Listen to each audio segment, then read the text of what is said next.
Hey everybody, and welcome into Clearing the Benches. And as I'm sure you've all heard by now, Corey Perry has passed through waivers. The Chicago Blackhawks have terminated his contract. Now, there's all kinds of speculation. Did Perry, try to go on a date with Connor Bedard's mom? To maybe he was just tired of losing and he was starting to act up a little bit in the dressing room.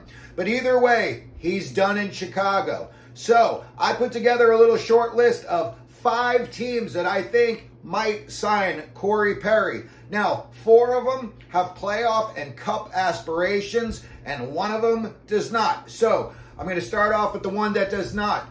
What's the chances that he goes back to Anaheim? He's definitely a Pat Verbeek type of guy, sandpaper, grit, and nasty. I couldn't think of a better guy to, tutor Leo Carlson. Maybe, show this kid some of the tricks of the trade. You look back, Corey Perry was a sniper back in the day. And we all know how nasty he is, and we all know how the guy wants to win. So, he could go off to Anaheim, kind of like ride off into the sunset. You finish your career with the team you started it with. And I'm sure the fans in Anaheim would love it. And I'm, sure he's got a house out there. He'd probably just, settle right back into his own routine. So the Ducks are a possibility, but I'm going to say a long shot.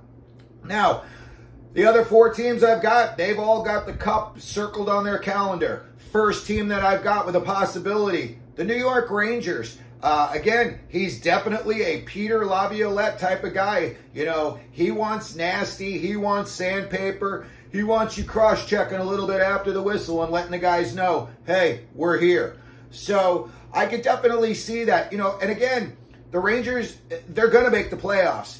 But when they get to the playoffs, what's going to happen? And after last year, I think a guy like Corey Perry, come playoff time, maybe you do some load management with them. Maybe you only play him like 30 games the rest of the season, and you have him nice and healthy for the playoffs. I think if you could get him on like one of these Blake Wheeler bargains, $750,000, with the chance to win a cup, the guy might say, okay, look at all the teams that he played on recently that have had no chance at winning a cup, and he played for them. So the Rangers are definitely a team that, if they did sign him, it would not surprise me in the least. Now, another team that I could see definitely signing him, Vegas Golden Knights. The rich getting richer.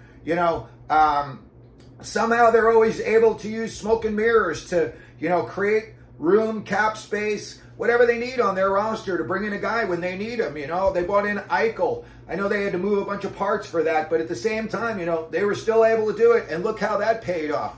I mean, a guy like Corey Perry is golden in the playoffs. Go look up his playoff numbers. I think it's like 1.5 points, possibly even close to 2 points per game. So I can see Vegas making a run at him, and again, if, they've got a certain amount of money and they offer it to him and he likes the way it sounds and he thinks he could win a cup. And again, he'd be out on the West Coast. I think he's a West Coast type of guy. I could definitely see him signing with Vegas. The LA Kings, another team. They're stacked. It's the enemy. He played all those years in Anaheim. So, you wonder, the guy's a professional, if he would have a hard time putting on the Kings jersey or not. But Kings definitely are a team. They are, to me, they are ramping up in the playoffs. I look at the way their defense is playing. I look at the structure that team is playing. They are red hot. They've got, right now they're getting the goaltending out of Copley and Talbot. We'll see how that lasts, over the season. But as far as their forwards, they've got goal scorers everywhere. Fiala, you've got Kopitar. All these guys, these kids that are coming all up. They've all got goal-scoring ability. Byfield, he's starting to come into his own right now. So I could definitely see if the LA Kings, Luke Robitaille and Rob Blake, could play the shell game with some money and they could make it all fit. I think Corey Perry would be a guy they would love to see in a Kings uniform. And finally, the Florida Panthers. Imagine him and Tkachuk come playoff time. Again, I'm basing everything that Corey Perry is going to be making his decision on, or, which team he's going to sign with, I think is going to be based on their playoff stability and, what are the chances that they're going to win the cup. All of these teams, to me, are, you know, a crapshoot. The Rangers, the Kings, Vegas, Florida. Any one of those teams could go on a run and win the Cup. Look what happened last year with Florida.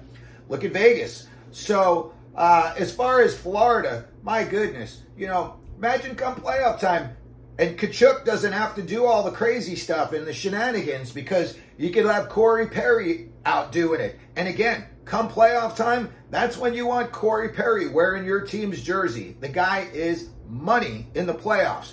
So those are the 5 teams that I think have a possibility of signing Corey Perry.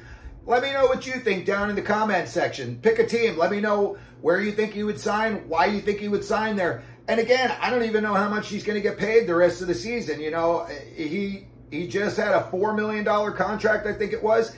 You know, if one of these teams says, hey, we got $750 left, you could jump on board, you could possibly get a cup, I think Corey Perry would go for it. So let me know what team you think he's going to go on into the comments section. And if you could, like and subscribe. And as always, here at Clearing the Benches, let them know you're out there.